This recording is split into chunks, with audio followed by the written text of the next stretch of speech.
And then Gyaltsab's notes on Tsongkhapa's teaching. Tsongkhapa taught him some stuff, and he has something that Tsongkhapa, we're about to get to it, in chapter, is it going to be 10? You know, we're going to get to chapter 10 today.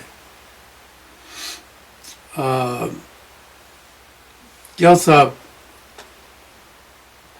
it appears, doesn't tell, well, in that section doesn't tell us what book Tsongkhapa was, well, doesn't tell us that he was teaching him Nagarjuna's treatise on the middle, but it looks as if, well, I will say, Tsongkhapa was teaching him Nagarjuna's treatise on the middle, and we have Gyaltsab's account of a particular section of that teaching, which is very nice to have. The notes Tsongkhapa's student Gyaltsab took, and as background, we went through chapter 8, or Hopkins wrote chapter 8 to give us background on explicit and implicit realization from John Shaba's textbook on structural psychology. And then also, for more background, which we're just finishing, Pur-bu-jog, I want to finish his name, Pur-bu-jog. What's the rest of his name? Pur-bu-jog. Champa-gyatso. And Ngag-wang-tra-shi, one of John Shaba's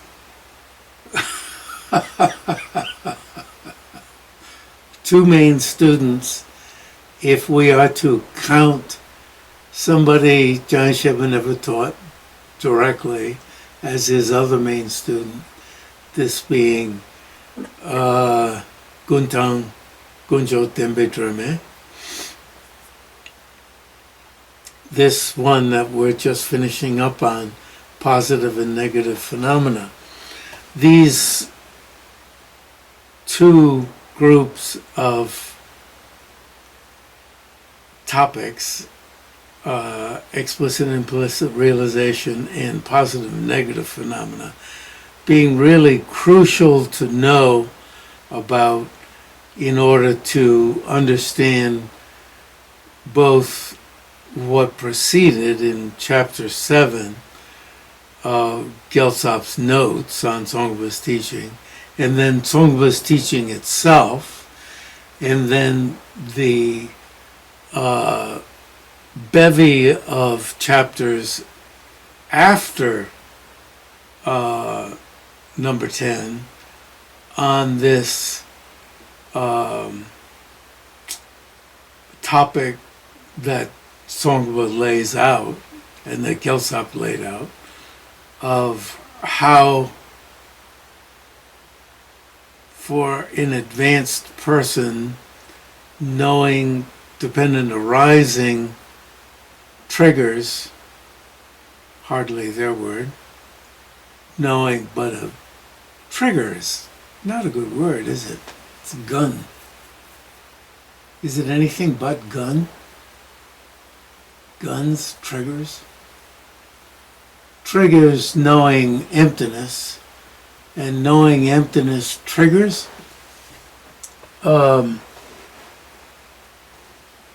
Trigger is not a good word, is it? The context. It's fine. Huh? Trigger emotions all the time, for example. Yeah, we use it. I mean, it's almost become free of its context, but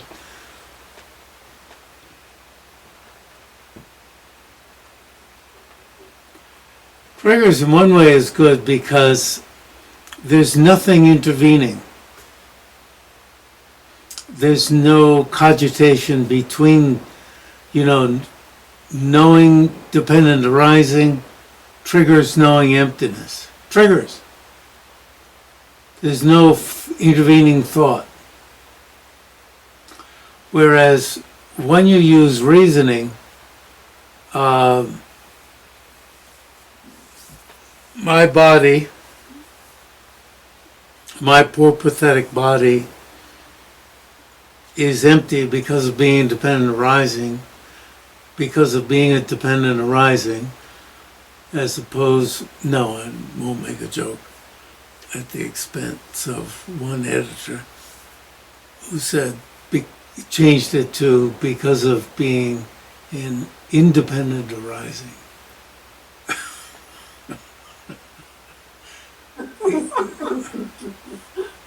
This was in a book by His Holiness.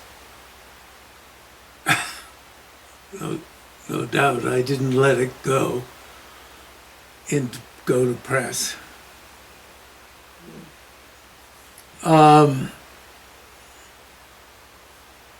There's a lot of thought that takes place between reflecting on the reasoning and putting together the conclusion.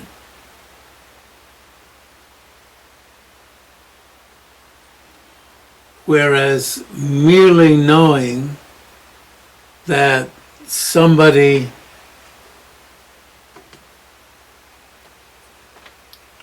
had to make the clicker, that it was made, merely knowing that will trigger knowledge of emptiness.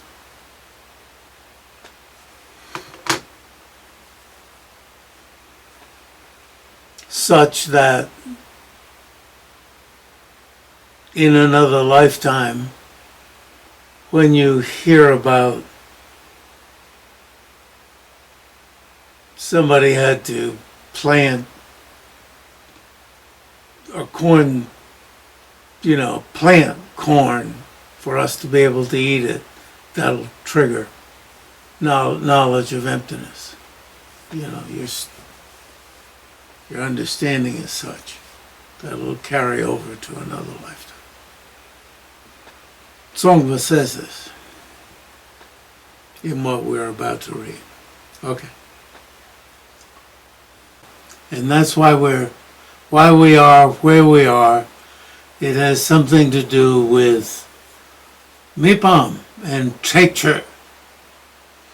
And if it's for such an advanced practitioner, why are we doing it? I think two reasons. One is to have a map of where we're going, to the high reaches of where we're going. But not just that. His Holiness did say, I have mentioned this before, earlier, much earlier. We were at a conference among Buddhists, and I've tended not to say things that he mentioned to me. This was in the car afterwards. It was a car, not a limousine. He said, they don't have a map. And the map has an influence on the map itself as to where you're going, has an influence on us now. Number one. But number two, emptiness and dependent arising is something we reflect on now. And we have our own version, our own, no matter how minuscule it is, our own version of reflecting on causation, or reflecting on the whole depending on its parts, and this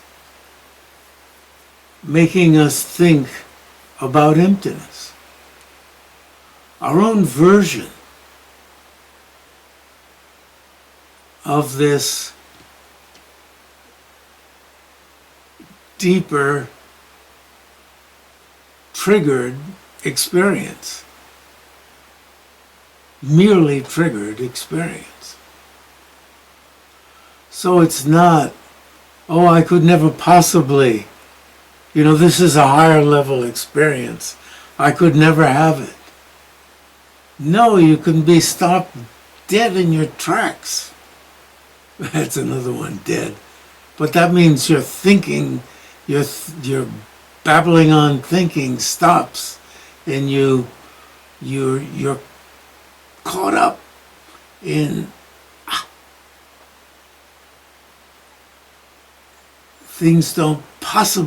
this thing doesn't possibly exist the way it appears. So it's not just the map of something later. This kind of study has a lot to do with our present life. So it's really powerful. So anyway, last time we actually considered the material that's in these last paragraphs, as I remember, that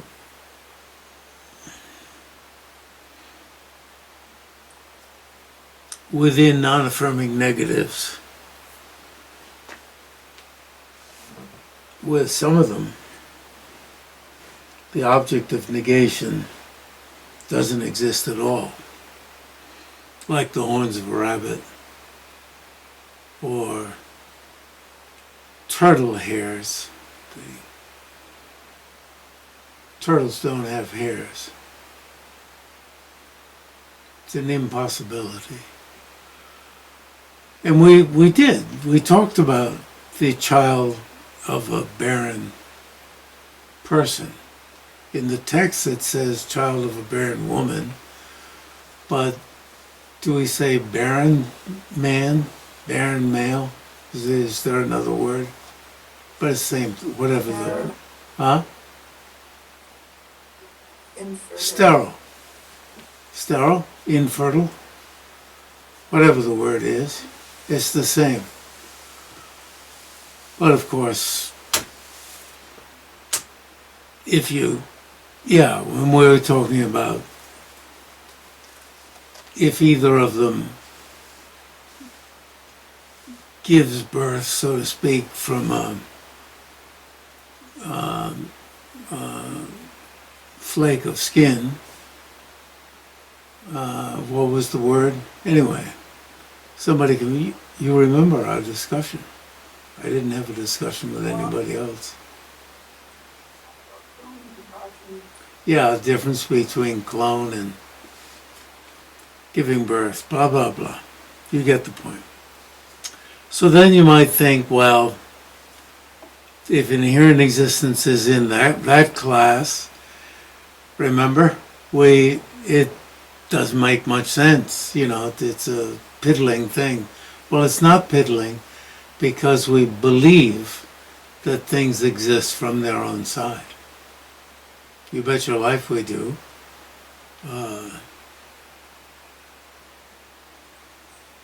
If they didn't, how could they make so much trouble for us? If they didn't, why would we be so worried about it? If they didn't, why would we want so much money? If they didn't,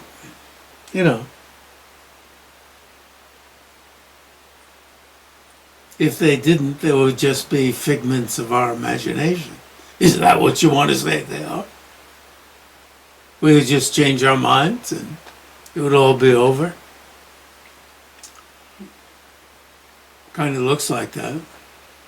And so the consequentialists would be fools who just think that this stuff is just figments of the imagination. And that's what that's why other Buddhists say consequentialists have fallen to an extreme. Fallen. By falling to an extreme, it's like falling into a chasm. They've fallen off a cliff and have hurt themselves by falling off a cliff.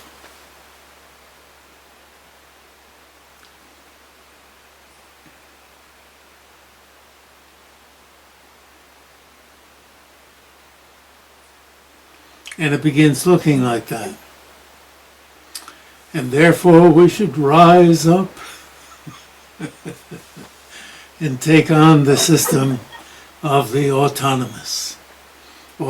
school, where things half exist from their own side and half exist, from the side of the consciousness.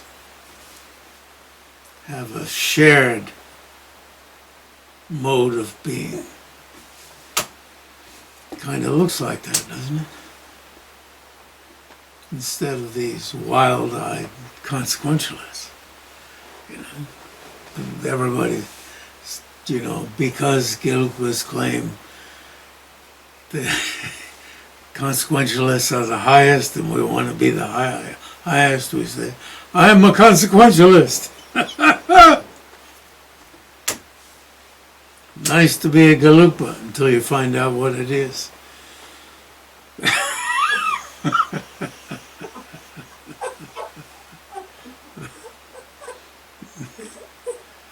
So, Galupa was the perfect philosophy for, these world leaders who lie. Nothing really exists, so you can say whatever you like.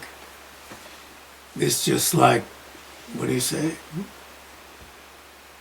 Nothing exists in its own right, so make up whatever you want. I can just say whatever I want. Seems to be what, yes, please. I'll just say whatever I like. In response. Saying some critiques of consequentialists. Jeffrey Hopkins, Professor? Yes. Professor Jeffrey Hopkins? Yes. Can you take a question? Yes. Well, I would be delighted from my great height. Okay. Come up. When I've been reflecting about how emptiness arises is the meaning of dependent arising and vice versa, it seems an Emptiness awful lot arises like- or realization of emptiness arises? Yeah, the realizations, Yeah, the okay. understandings. It sounds an awful lot like how illusory appearances are generated after somebody comes out of meditative equipoise on emptiness. It seems to be the same mechanism going on in the mind. Is that right? Illusory appearances are understood as existing as like illusions. Like illusion. Yeah. Yeah. So that meditation on illusion-like appearances, how that is generated after meditative equipoise. It seems to be the same kind of process as understanding that emptiness is the meaning of dependent arising. I wonder what the difference is.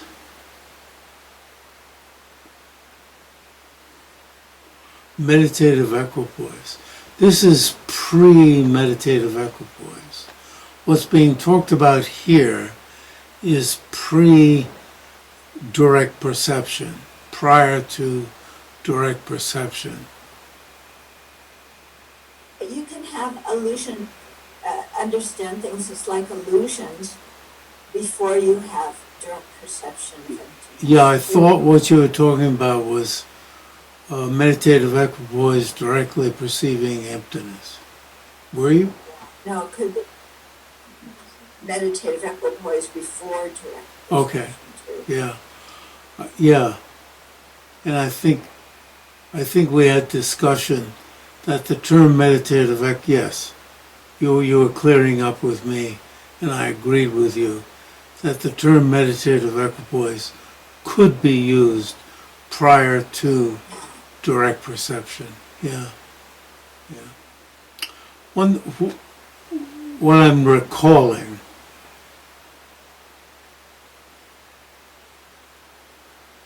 which may have no relevance directly to what you're raising, and I'm agreeing with you, number one. Number two, Ginnan Lotra and I were visiting the library in Dharamsala, and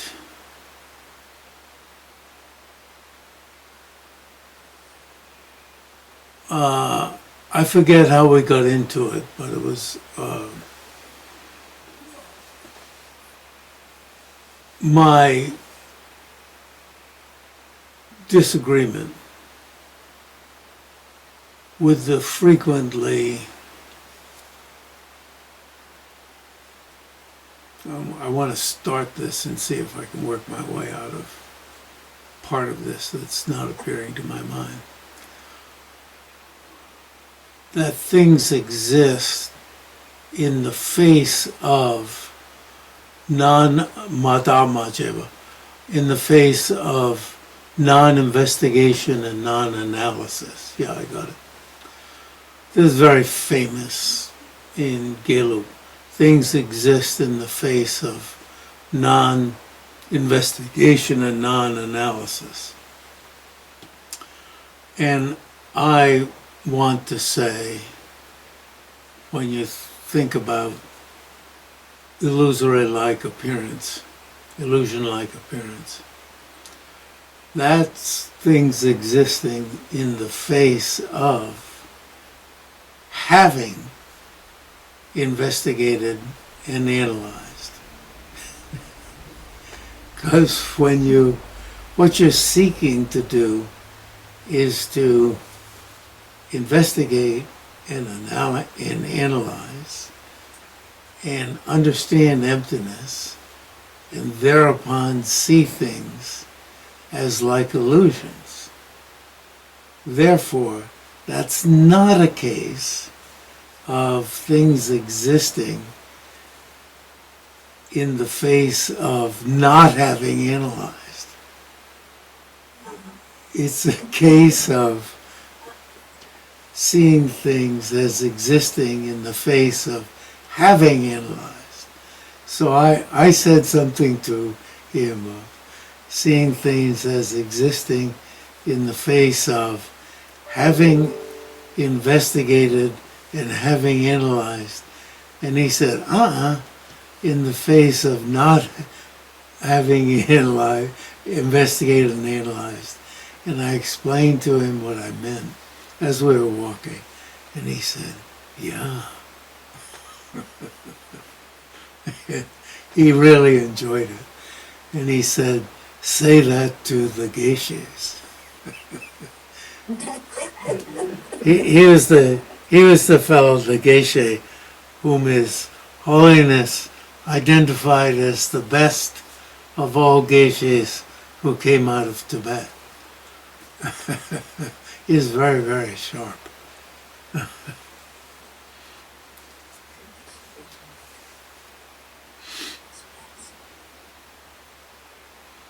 So he was in Hamburg. He ended up in Hamburg and learned in the seminar, like department. He learned German, ended up as a full professor there. Is very intense. So, in the next to last paragraph, beings conceive the opposite of the actual status of phenomena. And through this totally unfounded misapprehension,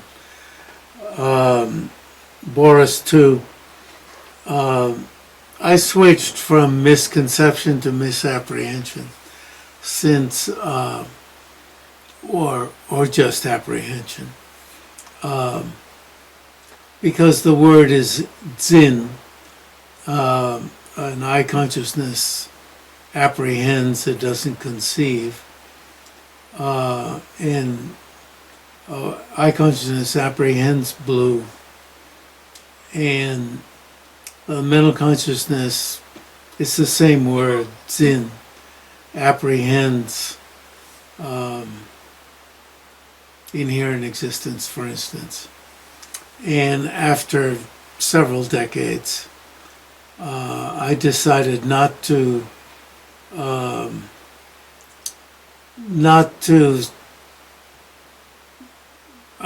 say conceive, strictly say conceive when it's the mental consciousness, and apprehend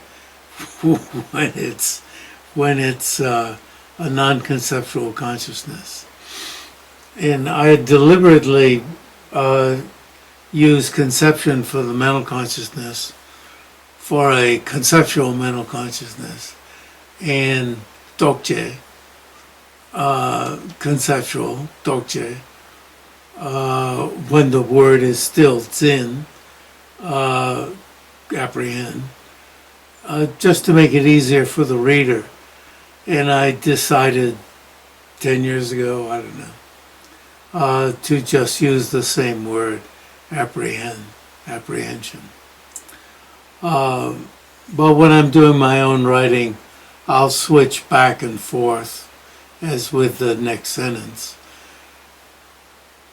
So, unfounded misapprehension, so all of, in your chart, if I was going to update your chart, all of the conceptions would be apprehensions. Extrication from that, if one were doing a Hopkins update, I would make that update. Extrication, nothing wrong with the old one, but the new one doesn't. The new one sticks. I've always wanted to stick closer to the literal, and now I'm getting even more literal. Extrication from that misconception, but you see how in my own writing I'll use a different word.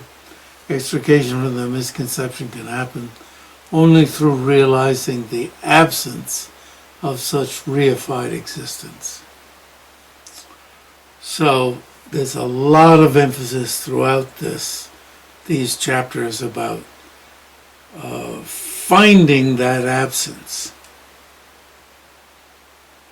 which is called finding a non-finding. In other words, you search to find this thing that's so concrete,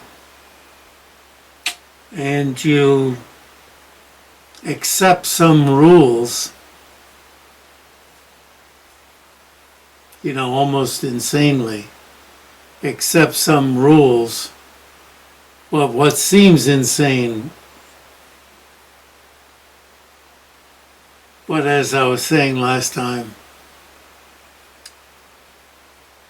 as His Holiness pointed out, I believe it was in lectures on the 6 collections of reasonings, that if things exist so concretely, meaning if things are this findable,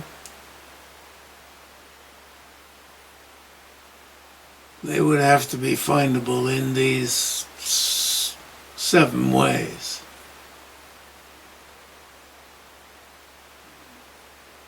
For instance,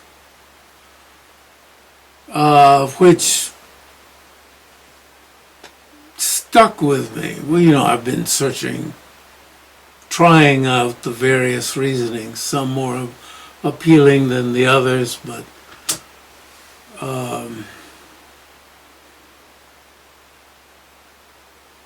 one of the tenets of our open liberalism or open anthropological outlook nowadays is that we are not bound by any set of rules, except when we go to the supermarket and they charge us the wrong price at the checkout. Then we know the rules. And if we care about it, we'll argue it and go back to the, you know, we'll ask them to go check it out. You know, it's either right or wrong. And, you know, my mind was opened up by anthropology in my first year course at college. You know, not everybody believes blah, blah, blah. And, you know, really opened my mind up a lot. But if you're going to get to Mars, you better do your calculation right. Otherwise, you're not going to get to Mars. You're going to stream right by it. And when you go in to buy fabric and you want a yard, if they give you 2.5 feet, there are certain things where we're really strict.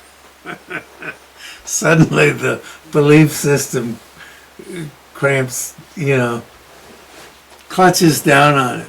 But when it comes to certain things, you know, it's like all huge number is like, you know, are put in the category of buying a car from a used car salesman, is the way it's said in the U.S. It's all lies.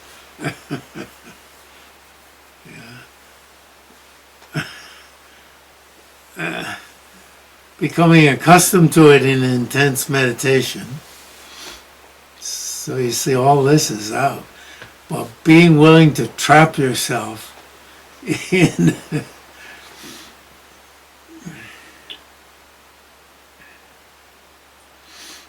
there was a guy in Dharamsala who used to come to Kashmir Cottage, which was then rented out to one Tibetan, I don't know if he was one of the upper class people. He didn't, anyway, whatever class he was in. But anyway, this Indian came around and he had, 3 maybe walnut halves, and he would put something in it and move them around. And, he was very clever at moving around. And he thought he could do it such that you wouldn't know where the thing was, right? There was something round in the thing. But I could follow it. I could frustrate him, no matter how he moved it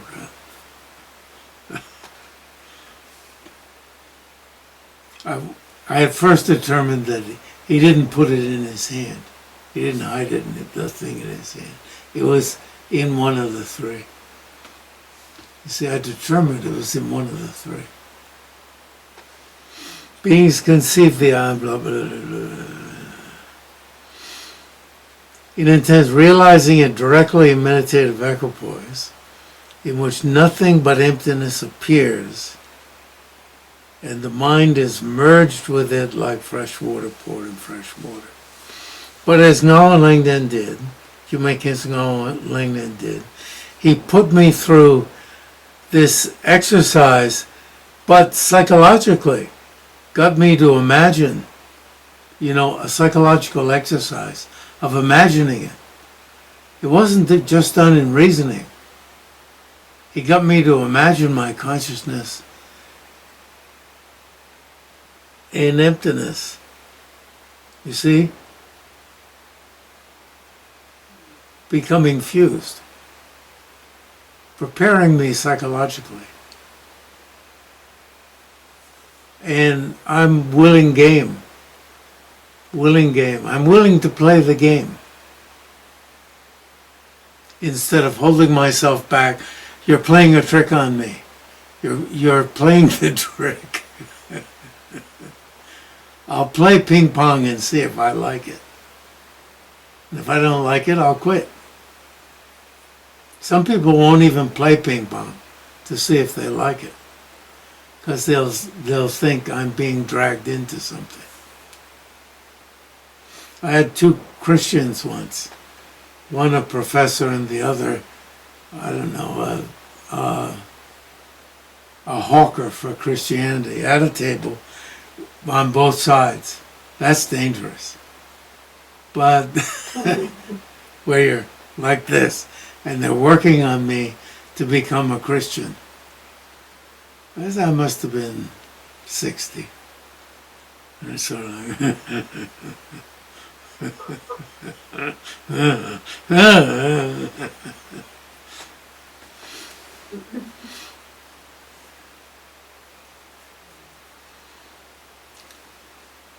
and by over and over again re-entering that direct realization.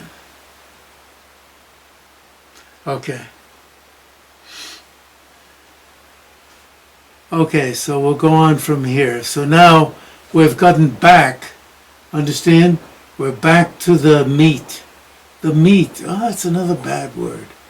The tofu. The tofu. Ooh, can you sink your teeth into tofu? Tempeh. The bread and butter. Back to the bread and butter. This is the bread and butter. And this is why we're doing this. And we've gotten the background. We got the bread and butter near the beginning with Gyaltsab. And now we're back. We got what Gyaltsab thought he got, or did get, from Tsongkhapa. And remember, one of our speculations is that Tsongkhapa changed his mind a little bit in between time. And wow, I read it this morning. I was just bowled over. I was going to do some other stuff, and went back upstairs and did some stuff, and obviously I shaved and went to sleep, and wow, this really hit me. This is so rich. Okay, we'll go from here.